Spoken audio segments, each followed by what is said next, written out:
ठीक है, प्रजातंत्र है, राजतंत्र का आज कोई वो नहीं बचा। और उस वो ये नहीं कि हम ये सब करके और उस व्यवस्था को वापस लाना चाह रहे हैं। आज ये जो कार्यक्रम हुआ, इस कार्यक्रम को आप कैसे देखते हो?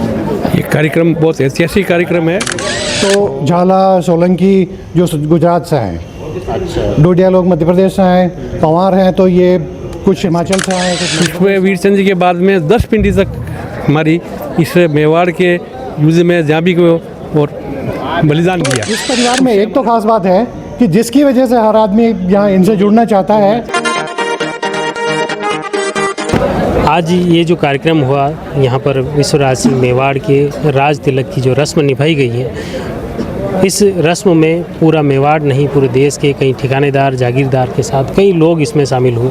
उनके सबके अलग अलग अनुभव हैं। इतिहास की बातें भी हुई, सनातन धर्म की बातें भी हुई, सनातन संस्कृति की बातें ही हुई और परंपराओं की बातें हुई कि जिस तरह से ये परंपरा का आज निर्माण किया गया, उस परंपरा से कहीं न कहीं मेवाड़ के लोगों में या आम जनमानस में एक इतिहास को लेकर जन जागृति आई है। आज ये जो कार्यक्रम हुआ, इस कार्यक्रम को आप कैसे देखते हो?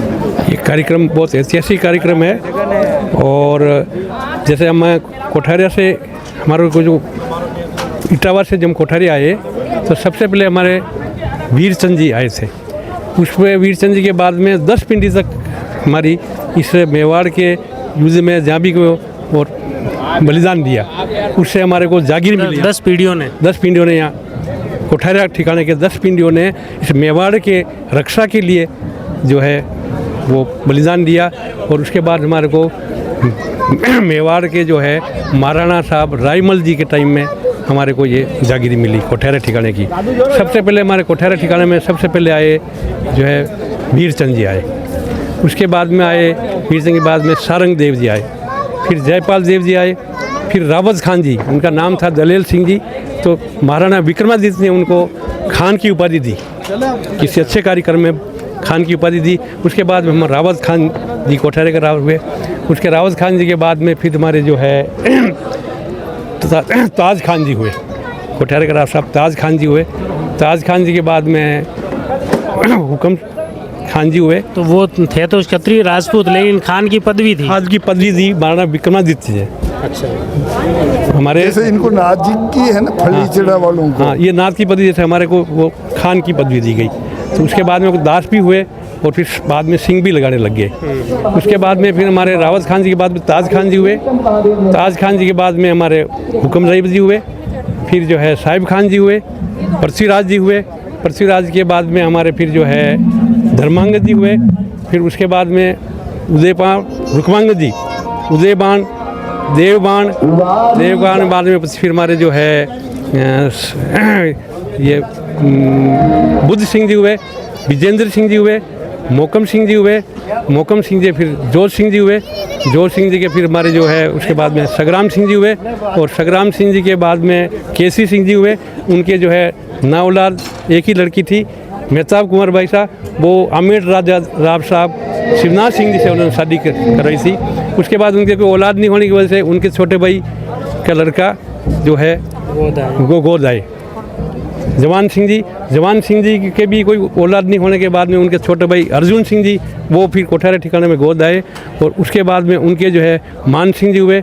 मान सिंह जी के बाद में उनके जो लड़के हुए शिव प्रताप सिंह जी। और शिव प्रताप सिंह जी अभी हमारे वर्तमान में है राव साहब महेश प्रताप सिंह जी। ये हमारे 23वीं पिंडी ये कोठारे की चल रही है। ये मतलब 16 में थी या 32? ये 16 में सब ठिकाना जागीरदार 16 जागीरदार कोठारे ठिकाना तरण झाला, तरण पूर्बिया, चुंडावत बर 4, 2 सकता, 2 राठौर, सारंग देव पंवार। उसमें चौहान हम जो है पूर्वी हम चौहान हैं। और हमारे को 3 ठिकाना है, कोठारिया, बेदला और पारसोली। तो हम कोठारिया के जागीर ठिकानेदार हैं। और उसके बाद हमारे जो लाड खान जी थे, रावत खान जी के छोटे भाई लाड खान जी, उनको हमारे को गुंजोल ठिकाना मिला। अच्छा, हाँ। और सबसे उसके बाद 23वीं पिंडी हमारे कोठारे की है। और ये देखिए, ये अलग अलग जो खास तौर से जो ठिकाने हैं वहाँ के आपकी अलग अनोखा इतिहास है कि किस तरह से उन्होंने मेवाड़ महाराणा के साथ में अपने कई पीढ़ियों ने इनके साथ में लड़ाइयाँ लड़ी हैं। कई पीढ़ियों ने इस भूमि के लिए, स्वतंत्रता के लिए बलिदान दिए हैं, जो हमेशा इस समाज में याद रहेंगी। ये यादें हमेशा इसी तरह इतिहास में कायम रहेगी। जैसा आज ये कार्यक्रम हुआ, इसमें हमने अलग अलग लोगों के अनुभव आपको सुनाने का प्रयास किया। आज भी हमारे साथ में एक और ऐसे ही शख्स हैं जो इस कार्यक्रम में तैयारियों में भी जुटे रहे पहले से इसमें, तो उनके क्या अनुभव रहे? हुकुम, पहले तो आपका थोड़ा सा परिचय। हाँ, विनोद कुमार सिंह नीमड़ी, ठाकुर साहब को छोटा भाई हूँ मैं। और आज मैं इसी पर्पज़ से यहाँ पे चित्तौड़ में आया था। यहाँ के चित्तौड़ के जो जागीरदार थे, साथ के साथ जो आम पब्लिक है, जो जनप्रतिनिधि हैं, दूसरे लोग व्यापारी हैं, उन लोगों की भी ये मंशा थी कि भाई मेवाड़ को चित्तौड़ नाम से जाना जाता है, तो अगर यहाँ पे इस तरह का एक संगठित होकर कार्यक्रम किया जाए तो हमारी भी एक भावना बनी रहेगी।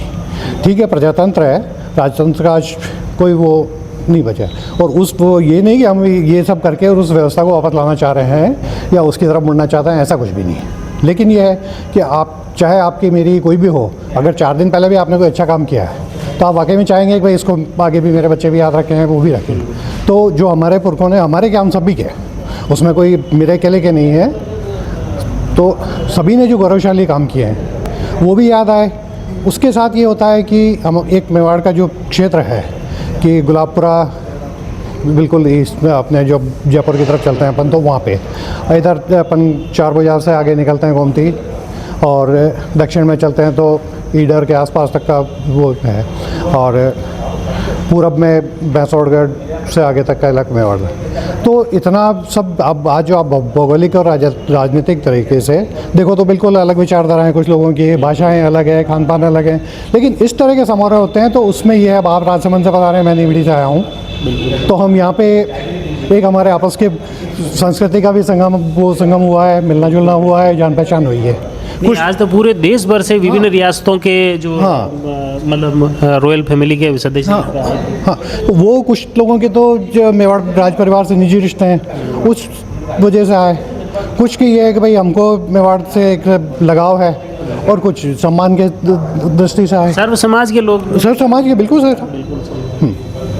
तो ये जो कहीं ना कहीं संस्कृति को एक सहेजने की भी ऐसा यूँ, क्योंकि एक तरह से यूँ बताऊँ, दस्तूर जो है, पगड़ी दस्तूर हर परिवार में होता है, उसी का एक अलग अलग मतलब स्वरूप हो सकता है। भाई पूरे मेवाड़ में एक जो केंद्रीकृत परिवार है कि जिसकी इर्द गिर्द आप सब जुड़े हुए हैं, तो उसका अगर पगड़ी दस्तूर है तो वो हम सब का है, ये मान के चलो। आप कोई आज अपना अपना काम सब कर रहे हैं, लेकिन एक परिवार को मान के आप अपना केंद्र बिंदु मान के आप चलते हो तो उसके बहुत सारे फ़ायदे होते हैं। और हम लोगों को ये एक रखने में, हमारी परंपराओं को सहेजने के लिए, इस तरह से अपन को वो इकट्ठे होकर के काम करने में, तो इस वजह से साहब राज परिवार जो कहेगा, राज व्यवस्था में जो था उस समय भी काउंसिल होती थी, गवर्निंग काउंसिल होती थी, तो और सलाहकार मंडल होता था। कोई महाराणा साहब ने अकेले ने कह दिया तो वो नहीं होता था, ठीक है। तो वो की वही बात आज है। तो आज ये नहीं कि साहब विश्वास जी को राजा बना दिया जो साहब अब इनका ही हुक्म चलेगा, ऐसा नहीं है। लेकिन कम से कम ये है कि कोई भी अगर इस तरह का बात होती है, कोई होता है, तो भाई सर्वोच्च फैसला उनका होगा, या हम सब मिलके एक आदमी को मानते हुए जो भी हमको कोई कार्य करना है। और बाकी अब तो संविधान से चल रहा है देश, जो कानून बनेगा वैसा काम होगा, जो प्रशासन चाहेगा वो होगा। बिल्कुल, ये तो एक परंपरा का निर्वहन किया है। जी हाँ, जी। आज तो ठीक है, जैसे कि हम बोल रहे हैं कि एक केंद्रीय ध्रुवीय परिवार है, लेकिन पीढ़ियों से कोई आज का नहीं है। कि जैसे चित्तौड़ पे हमला हुआ तो महाराणा उदय सिंह जी ने पीले चावल दिए, या कुछ लोगों को ये पता पड़ा कि हम लोग मेवाड़ की रक्षा करनी चाहिए। उनकी भी अपनी जागीरें थी, उनके भी अपने राज थे, लेकिन वो अपने आप में इतने सक्षम नहीं थे कि किसी मुग़ल सेना से या मुग़ल जो शक्ति थी उससे लड़ें या आक्रांताओं से लड़ पाते।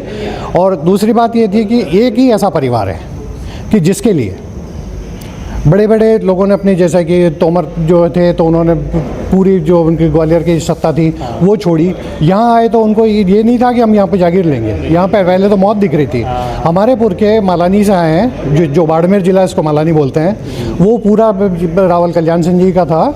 और वो सिर्फ इस वजह से उदय सिंह जी ने पीले चावल पहले कि आज मैं संकट में हूँ, तो उन्होंने कहा कि हिंदुत्व के लिए एक आदमी लड़ रहा है तो हम यहाँ लड़ेंगे। हो सकता है कि हमारी तो यहाँ पे सल्तनत है और यहाँ भी कोई किसी दिन कब्जा कर लेगा, लेकिन हम एक मिशन के लिए जा रहे हैं। तो झाला सोलंकी जो गुजरात से हैं, डोडिया लोग मध्य प्रदेश से आए, पंवार हैं तो ये कुछ हिमाचल से आए, कुछ मध्य प्रदेश से आए, तो यहाँ ये कोई जागीर लेने नहीं आए। तो इस परिवार में एक तो ख़ास बात है कि जिसकी वजह से हर आदमी यहाँ इनसे जुड़ना चाहता है। हाँ, चाहे वो अपनी उसके लिए अपनी जगह ज़मीन छोड़ी, जागीर छोड़ी, प्राण दिए हैं, पीढ़ियाँ कटी हैं, सब 2-2 3-3 पीढ़ी हल्दी घाटी से लेकर चित्तौड़ के शाखे में एक दिन में कटी हैं। बिल्कुल सही बात। हमारे पूर्वज राव कल्ला जी चित्तौड़ में काम आए, और उसके बाद हल्दी घाटी में राव बाग सिंह जी रावल, हमारे वहाँ जसोल में रावल की थी, हमको ठाकुर साहब की उपाधि मिलती हुई, तो वो वहाँ पे काम आए। फिर देवेर में हमारे पूर्वज लड़े, मतलब कि एक खाली महाराणा प्रताप के शासनकाल में ही 3 पीढ़ी हमारी एक ही साथ। तो ऐसे मैं अकेला नहीं हूँ, बहुत सारे लोग हैं जिनके साथ यही हुआ है। तो ये नीमड़ी आपकी किस जगह है? ये सब चित्तौड़ डिस्ट्रिक्ट का एंड है, लास्ट, बीच में मध्य प्रदेश में कुछ हिस्से मध्य प्रदेश के हैं, और जो चंबल जो मध्य प्रदेश से बैक करके गोटा से जाती है, तो इसके बैक वाटर्स के आसपास में। अच्छा। तो यहाँ से जिला मुख्यालय से करीब 110-15 किलोमीटर है, और रावबाटा अपने आप वो तहसील मुख्यालय है, सब डिवीज़न है, तो उसका हिस्सा है अब तो हम। अच्छा, जयवर्धन न्यूज़ को आपने कहा कब देखा? वो क्या होता है कि साहब मेरे को कुछ ये इतिहास की बातें, अच्छी बातें, सामाजिक सरोकार की जो बातें होती हैं तो मेरे को पसंद आती हैं। तो अब जब यूट्यूब खोलते हो आप, तो कभी कोई एक आध देख लिया तो फिर वो अपने आप ही उसमें वो आते रहते हैं। तो मैं आपसे बहुत प्रभावित था और मिलना भी चाह रहा था। अभी आज एक लिंगे की कृपा हुई कि वो मिल गए सर। तो कह रहा हूँ आपने दूर से कह दिया जयवर्धन। हाँ, नहीं तो आपको तो जानता हूँ, मैं अच्छी तरह जानता हूँ। अच्छा। रोज ही देखता हूँ आपको मैं उस पर यूट्यूब पे। तो बहुत बहुत धन्यवाद। चलो, आपने बहुत अच्छा लगा, क्योंकि ये चीज़ें वही पूरी सनातन संस्कृति धर्म की बात हैं, और ये चीज़ें वास्तव में जो परंपराएं हैं, इन परंपराओं को कहीं ना कहीं सहेजने की ज़रूरत है।